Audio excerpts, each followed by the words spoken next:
الله إلى حضرة النبي المصطفى رسول الله صلى الله عليه وآله وسلم وإخوانه من الأنبياء والمرسلين والملائكة والمقربين وأولياء الصالحين والآمنين ولوالدينا وخصوصا لصاحب هذا الكتاب لهم منا جميعا الفاتحة. أعوذ بالله من الشيطان الرجيم. بسم الله الرحمن الرحيم.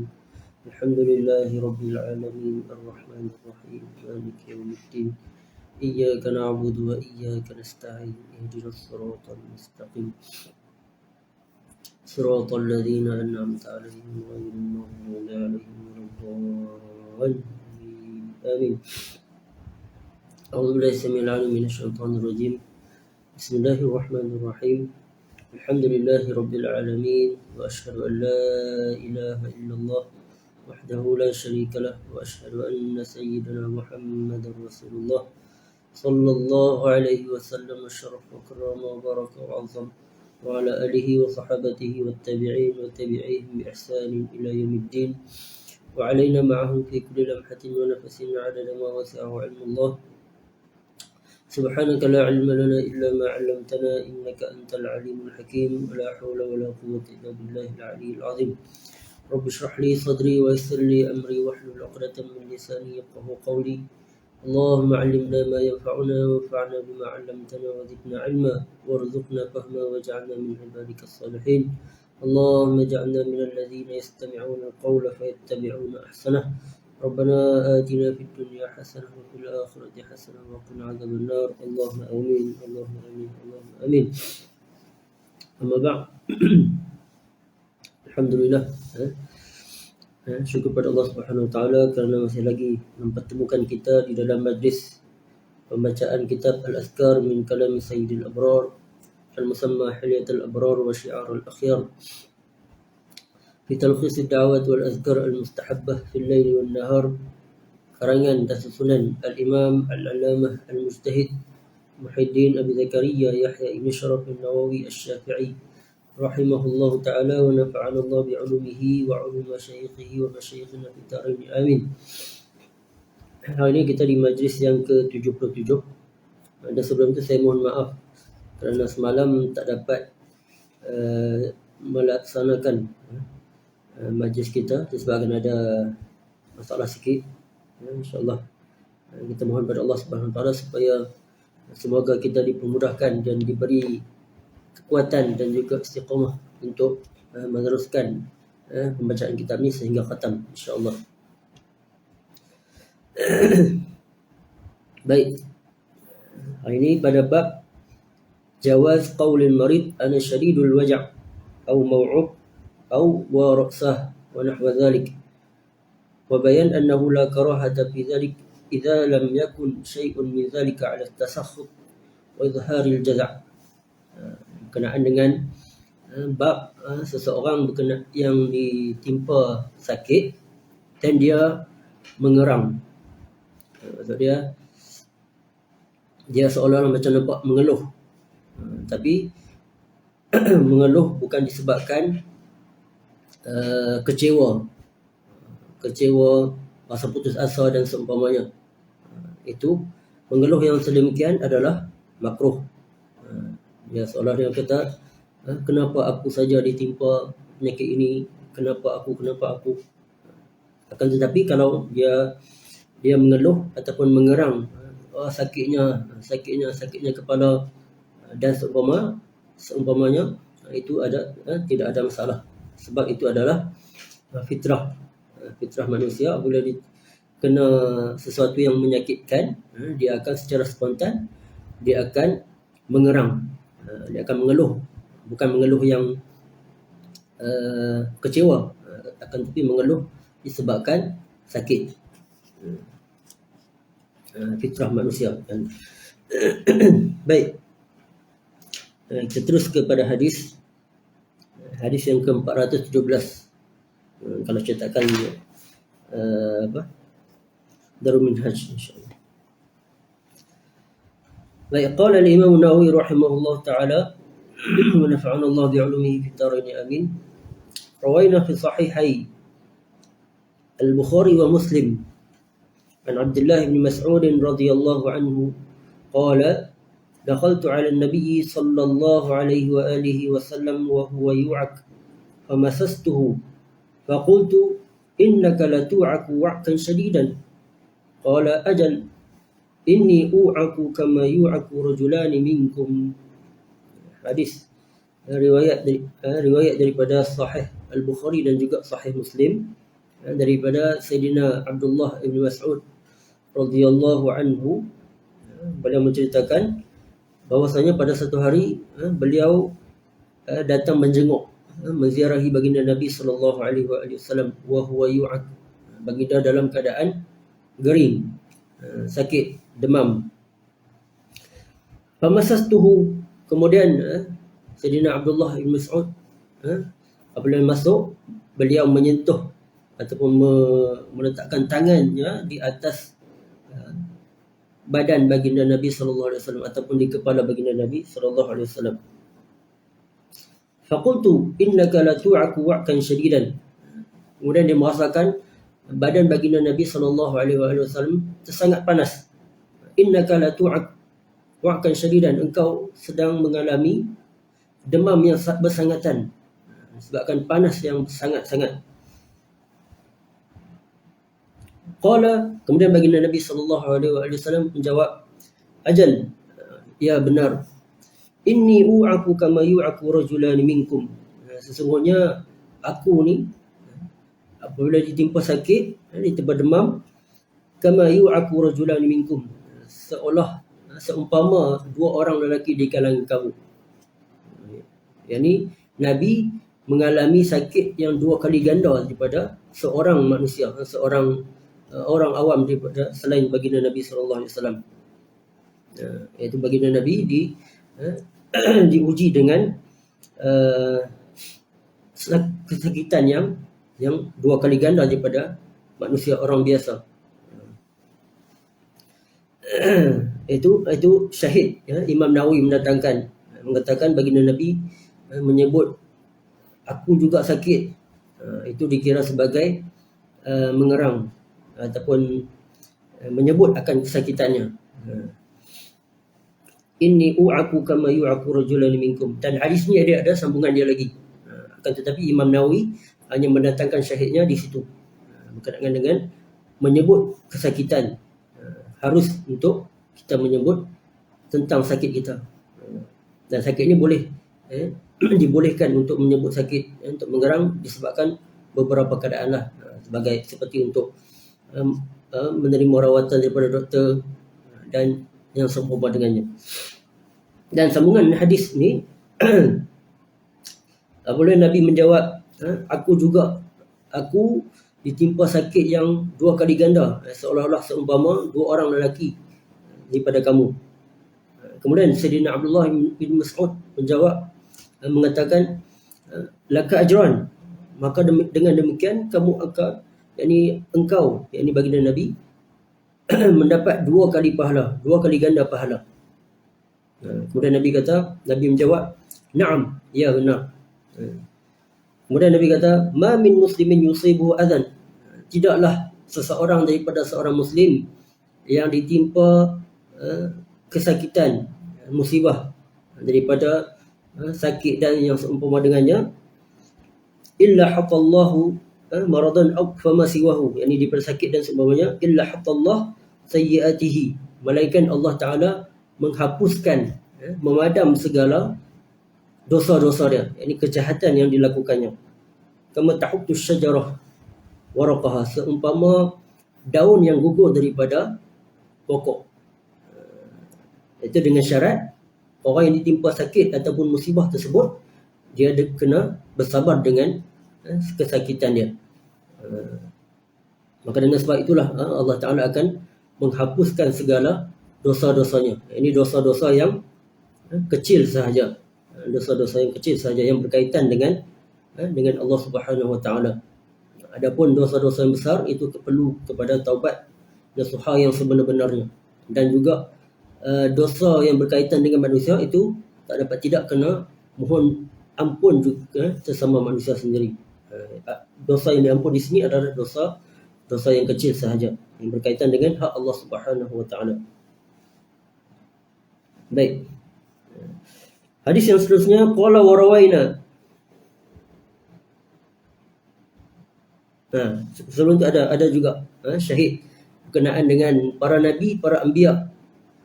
Para anbiya ni adalah golongan yang asyaddu bala'an, yang Allah Ta'ala uji paling kuat. Seperti mana dalam riwayat daripada Sayyidina Sa'd bin Abi Waqqas radhiyallahu anhu. Beliau bertanya kepada baginda Nabi SAW, ayyun nasi asyaddu bala'an, manusia mana yang paling dahsyat dia punya, paling teruk dia punya ujian, paling teruk dia punya bala. Kemudian Nabi kata, al-anbiya summa al-amsal fal-amsal. Manusia yang paling banyak ditimpa ujian, ditimpa musibah adalah para anbiya. Kemudian dalam riwayat ini mengatakan summa salihun. Kemudian orang-orang yang soleh. Kemudian yang seterusnya, yang berikutnya, sehinggalah kepada orang awam. Maksudnya di sini, semakin tinggi keimanan seseorang, semakin tinggi ujian yang akan dia terima daripada Allah Subhanahu Wa Taala. Semakin tinggi Allah Taala akan uji dia. Baik. Seterusnya, qala wa rawaina fi sahihaihima an Sa'd bin Abi Waqqas radhiyallahu anhu qala ja'ana Rasulullah sallallahu alaihi wa alihi wasallam ya'uduni min waj'in ishtadda bi. فقلت بلغ بي ما ترى وأنا ذو مال ولا يرثني إلا ابنتي. Hadis ini juga ada kisah dia. Wa dzakara al-hadis. Hadis dia panjang. Seperti mana kita dah baca, kalau siapa-siapa yang perasan, hadis ni berkaitan dengan ketika mana Sayyidina Sa'd bin Abi Waqqas sakit di Mekah. Beliau sakit di Mekah, kemudian baginda Nabi SAW datang menziarahi dia. Kemudian Nabi berbuat-buat, kemudian Nabi mendoakan dia, Allahumma shfi Sa'dan. Hadis tersebut kita dah baca sebelum ni, beberapa majlis yang lalu. Allahumma shfi Sa'dan, Allahumma shfi Sa'dan, Allahumma shfi Sa'dan, sebanyak 3 kali. Kemudian dalam hadis ni diceritakan riwayat daripada Sahihahima, daripada Sahih Bukhari dan juga Sahih Muslim, daripada Sayyidina Sa'd bin Abi Waqqas radhiyallahu anhu. Beliau menceritakan, ja'ana Rasulullah sallallahu alaihi wasallam ya'uduni min waj'in ishtadda bi. Ini syahid dia yang Imam Nawawi nak tekankan, bahwasanya pada satu hari baginda Nabi sallallahu alaihi wasallam datang menziarahiku min waj'in ishtadda bi, sebabkan sakit yang menimpaku. Di situ disyahid, iaitu Sayyidina Sa'd bin Abi Waqqas menyebut akan kesakitan dia.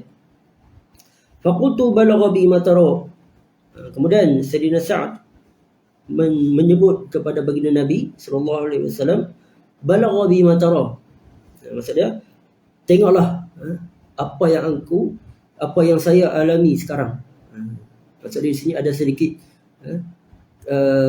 keluhan sikit.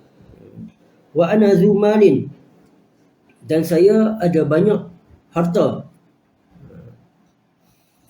Dia seolah-olah dia menceritakan, dia mengadu kepada baginda Nabi sallallahu alaihi wasallam, dia ni banyak harta, dia takut harta dia ni tak dapat diwarisi. Wala yarisuni illa ibnati, dan harta tersebut tak diwarisi melainkan kepada anakku seorang saja. Sayyidina Sa'ad dia hanya ada seorang anak saja, itu anak perempuan. Dia bimbang. Kemudian dia bertanya kepada baginda Nabi SAW, adakah patut saya untuk menghibahkan kesemua hartaku, hartanya ni kepada anak dia tersebut? Kemudian Nabi kata tak boleh. Kemudian Sayyidina Sa'ad kata, as-sulusan, 2/3. Adakah 2/3 saja yang boleh dihibahkan? Kemudian Nabi kata la. Kemudian adakah nisfu, separuh? Nabi kata tak boleh juga. Kemudian dia kata as-sulus, adakah 1/3 sahaja daripada harta tersebut boleh dihibahkan? Nabi kata as-sulus was-sulus fas-sulus kasir. 1/3 saja. 1/3 tu pun dah dikira sebagai banyak. Itu dia punya asbab ataupun sabab wurud hadis. Sabab wurud hadis. Cuma syahid yang disampaikan oleh Al-Imam An-Nawawi di sini menyebutkan tentang keharusan untuk menyebut sakit tersebut, bukan disebabkan kecewa dengan ujian, akan tetapi sebagai tindakan spontan. Fitrah manusia akan merasa kesakitan. Sakitnya kepalaku, itu tak ada masalah. Itu bukan menunjukkan kita rasa kecewa dengan ujian yang ditimpa kepada kita. Baik. Qala wa rawayna fi sahih al-Bukhari an al-Qasim ibn Muhammad qalat Aisyah radhiyallahu anha wa ra'sah faqala an-nabiy sallallahu alaihi wa alihi wasallam bal ana wa ra'sah wa dhakara al-hadith. Hadha al-hadith bihadha al-lafzi mursal. Riwayat daripada Sahih Bukhari daripada Al-Qasim ibn Muhammad, salah seorang daripada tabi'in, dan beliau adalah anak saudara kepada Sayyidatina Aisyah radhiyallahu anha, iaitu ayah dia Muhammad ibnu Abi Bakrin, yakni saudara, yakni adik ataupun abang kepada Sayyidatina Aisyah radhiyallahu anha. Wa ra'sah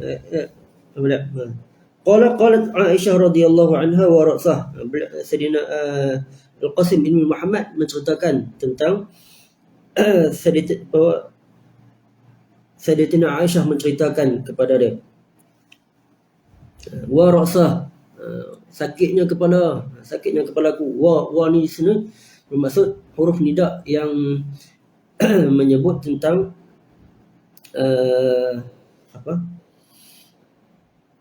seolah-olah macam mengeluh, menjerit disebabkan kesakitan. Wa ra'sah. Faqala Nabi sallallahu alaihi wasallam, kemudian Nabi kata, bal ana wa ra'sah, bahkan aku yang wa ra'sah, yang sakitnya kepalaku. Hadis ni dia ada kisah dia juga. Ada kisah dia juga yang agak panjang. Cuma Imam Nawawi menyebut di sini sebahagian untuk menceritakan tentang keharusan untuk mengeram disebabkan sakit. Bal ana wa faqala Nabi sallallahu alaihi wasallam bal ana wa ra'sah. Kemudian baginda Nabi sallallahu alaihi wasallam menjawab balik, bal ana wa ra'sah, bahkan aku juga sakit kepala. Wa dzakara al-hadis. Hadal hadis bihadzal lafzi mursal, dan hadis ni dianggap dikira sebagai hadis yang mursal. Hadis yang mursal disebabkan Sayyidina Al-Qasim ibn Muhammad ni adalah tabi'in. Dia tak sempat bertemu dengan baginda Nabi sallallahu alaihi wasallam. Dia hanya meriwayatkan terus daripada Aisyah, Sayyidatina Aisyah radhiyallahu anha. Beliau lahir pada zaman khilafah Sayyidina Ali radhiyallahu anhu, dan beliau juga dijaga oleh dibela oleh ibu saudara dia tersebut, iaitu Sayyidatina Aisyah radhiyallahu anha. Yang ini selepas mana kematian ayah dia, iaitu Muhammad ibn Abi Bakr. Bahkan dalam hadis ini juga tak disebutkan tentang beliau menyebutkan mak saudara dia tersebut, Sayyidatina Aisyah, menceritakan. Bahkan dia terus menyebut qalat Aisyah radhiyallahu anha.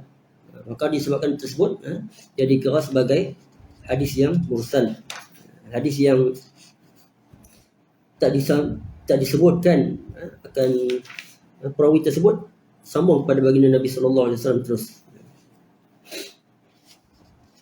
Baik. Okey, selesai pada bab tersebut, iaitu hanya 3 hadis saja dalam bab ni. Kemudian hadis pada bab karahiyatu tamanni al-maut li dhurrin yanzilu bil insan wa jawazihi idza khafa fitnatan fi dinihi. Bab berkenaan dengan makruh untuk tamannil maut, untuk bercita-cita mengharapkan kematian, mengharapkan mati, li dhurrin yanzilu bil insan, disebabkan musibah ataupun kemudaratan yang menimpa seseorang, dia makruh untuk mengharapkan, bercita-cita untuk mati. Contoh kalau seseorang tersebut dia kena kanser, kanser tahap 4 dah, kemudian dia kata lebih baik aku mati, lebih baik aku mati, itu dikira sebagai hukum dia makruh. Wa jawazihi idza khafa fitnatan fi dinihi, dan harus untuk bercita-cita mati sekiranya takut akan fitnah terhadap agama dia. Contoh disebabkan dia takut dengan keadaan zaman sekarang, banyak fitnah di sana sini, dia takut dengan sebab kalau tersebut dia cita-cita untuk, dia mengharapkan untuk dimatikan lebih awal. Itu hukum dia harus tak ada masalah. Baik. Qala rawayna fi sahihai al-Bukhari wa Muslim an Anas radhiyallahu anhu qala an-nabiy sallallahu alaihi wa alihi wa sallam la yatamannayanna ahadukum al-maut min dhurrin asabahu fa in kana la budda fa'ilan falyaqul Allahumma ahyini ma kanat al-hayatu khayran li wa tawaffani idza kanat al-wafatu khayran li. Riwayat daripada Sahih Bukhari dan juga Sahih Muslim daripada Sayyidina Anas radhiyallahu anhu. Beliau menceritakan bahwasanya Nabi SAW pernah bersabda, la yatamannayanna ahadukum al-maut, janganlah seseorang daripada kalian bercita-cita untuk mati, min durrin asabahu, yakni disebabkan musibah yang menimpa dia, disebabkan sakit, disebabkan banyak hutang, disebabkan bermacam-macam dugaan, bermacam-macam ujian, dia tak tahan, dia tak mampu menanggung ujian tersebut, dia bercita-cita, dia mengharapkan kematian lebih awal. Nabi melarang akan perkara tersebut. Fa in kana la budda fa'ilan, sekiranya dia tak dapat juga, tak dapat tidak, dia maksud dia sini dia terpaksa, dia habis dah cara, banyak buat rawatan di sana sini, tak juga sembuh, bermacam-macam rawatan, jumpa doktor berpuluh-puluh orang, tak dapat juga. Kemudian Nabi kata fa in kana la budda fa'ilan, sekiranya dia terpaksa juga nak bercakap, yakni mengharapkan kematian, seeloknya dia mengucapkan falyaqul Allahumma ahyini ma kanatil hayatu khairan li, maka hendaklah dia berdoa, Allahumma ahyini, ya Allah, ya Tuhanku, hidupkanlah aku, ma kanatil hayatu khairan li, sekiranya kehidupan itu lebih baik kepadaku, wa tawaffani idza kanatil wafatu khairan li, dan matikanlah aku, yakni wafatkanlah aku, idza kanatil wafatu khairan li, sekiranya kematian tersebut lebih baik bagiku. Itu doa yang diajar oleh baginda Nabi sallallahu alaihi wasallam. Maksud di sini kalau terpaksa, kalau dia nak mengharapkan kematian tersebut, dia hendaklah berdoa dengan doa yang diajar oleh baginda Nabi ini. Ini Allahumma ahyini ma kanatil hayatu khairan li wa tawaffani idza kanatil wafah khairan li. Qala al-ulama min ashabina wa ghairihim hadza idza tamanna li dhurrin wa nahwihi. Kata para ulama di kalangan di dalam mazhab Syafi'i dan juga selainnya, hadza idza tamanna li dhurrin wa nahwihi, jadi mereka mentaklid tentang hadis ni, sekiranya seseorang tersebut dia mengharapkan kematian disebabkan dhurrin, disebabkan ujian, disebabkan musibah dan yang seumpama dengannya, dia kena berdoa dengan doa yang diajar oleh baginda Nabi sallallahu alaihi wasallam. Fa in tamanna al-maut khaufan ala dinihi li fasadi zaman wa nahwi dhalik lam yukrah, dan sekiranya dia mengharapkan kematian disebabkan takut ke atas agama dia, dia takut li fasadi zaman, disebabkan rosaknya zaman tersebut, disebabkan banyak fitnah dan seumpama dengannya, lam yukrah, maka hukum dia tidak makruh. Ini bahkan harus.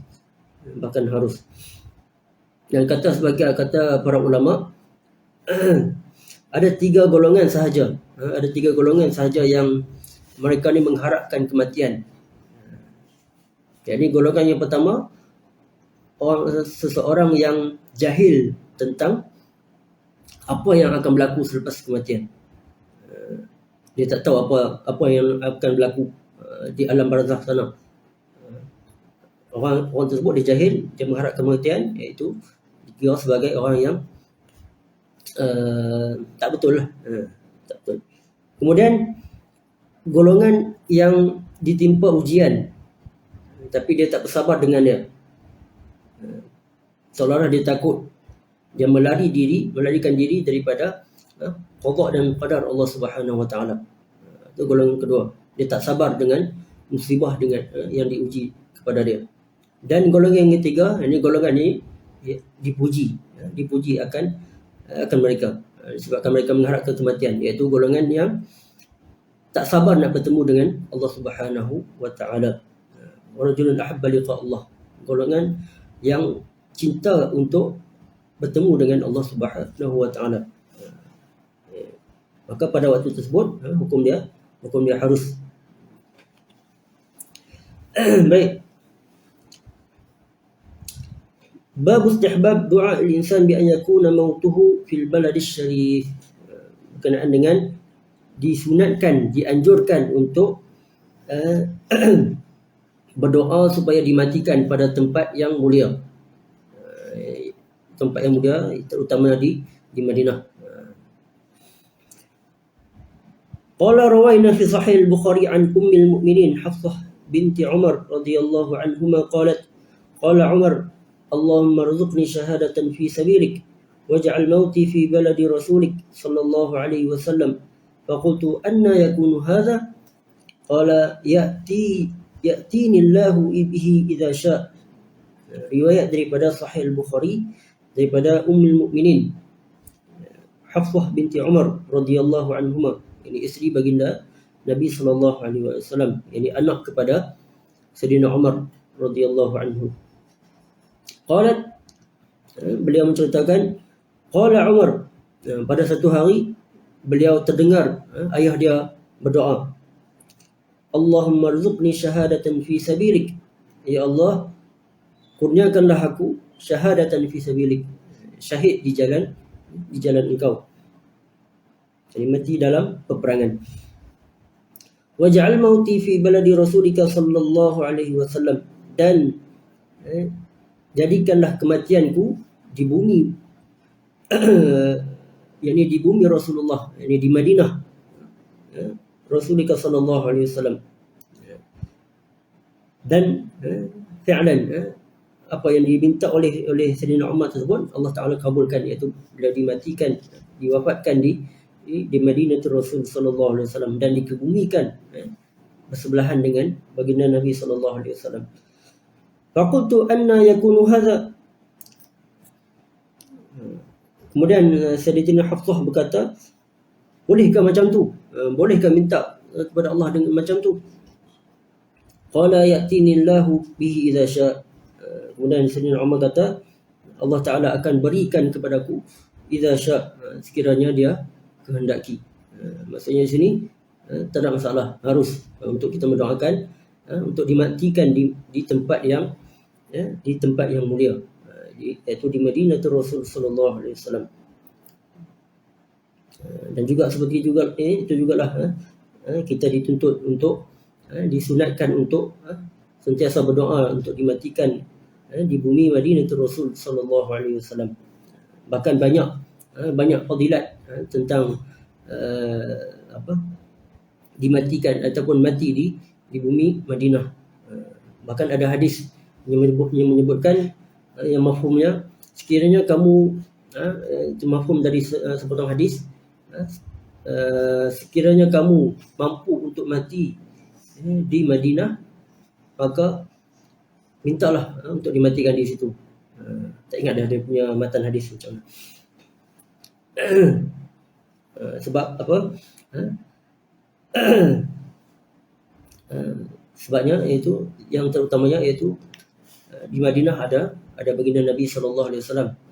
Bahkan di Al-Baqi' diceritakan di dalam satu hadis menceritakan bahwasanya golongan mereka yang dikebumikan di Baqi', mereka lah golongan yang pertama yang akan dibangkitkan di syurga di hari kiamat kelak. Dan mereka lah yang akan pertama sekali mendapat syafaat baginda Nabi sallallahu alaihi wasallam. Itu di antara fadilat mati di bumi Madinah. Sama-sama kita sentiasa berdoa untuk Allah Ta'ala wafatkan, matikan kita di Madinatul Rasul.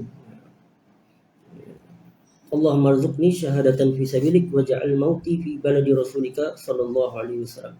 Ini hafal doa ni dan sentiasalah kita berdoa setiap masa. Baik, bab istihbab tatibi nafsil marid. Yani disunatkan untuk melunakkan, menenangkan hati orang yang sakit. Qala rawayna fi kitab at-Tirmidzi wa Ibn Majah bi isnadin dha'if an Sa'id al-Khudri radhiyallahu anhu qala Rasulullah sallallahu alaihi wa alihi wasallam idza dakhaltum ala marid fanaffisu lahu fi ajalihi fa inna dhalika la yaruddu shay'an wa yutayyibu nafsahu. Baik. Riwayat daripada kitab At-Tirmidzi dan juga Sunan Ibn Majah dengan sanad-sanad yang dhaif daripada Sayyidina Abi Sa'id Al-Khudri radhiyallahu anhu.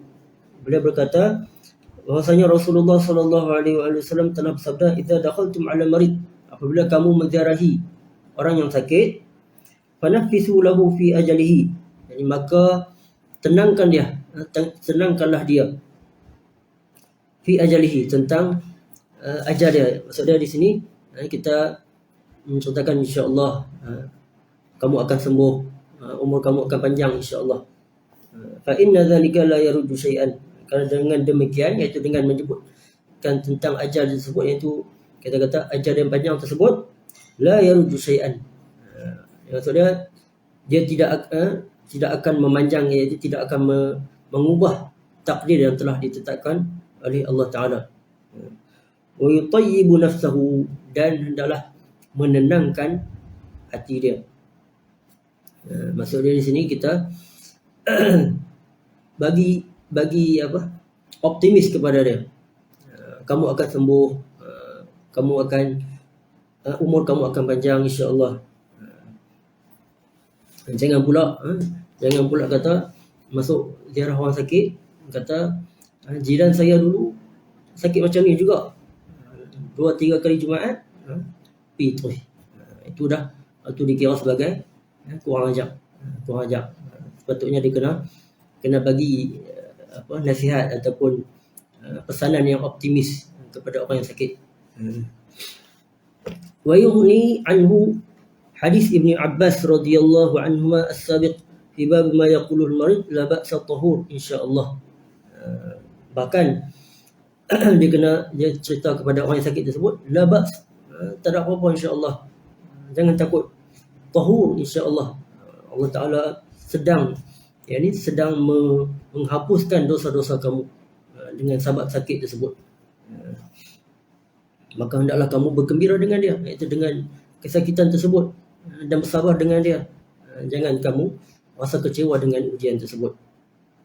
Tahur, yakni Allah sedang mengampuni, sedang menghapuskan dosa-dosa kamu, insya-Allah. Wallahu ta'ala a'la wa a'lam. Naktafi bihadzal qadr.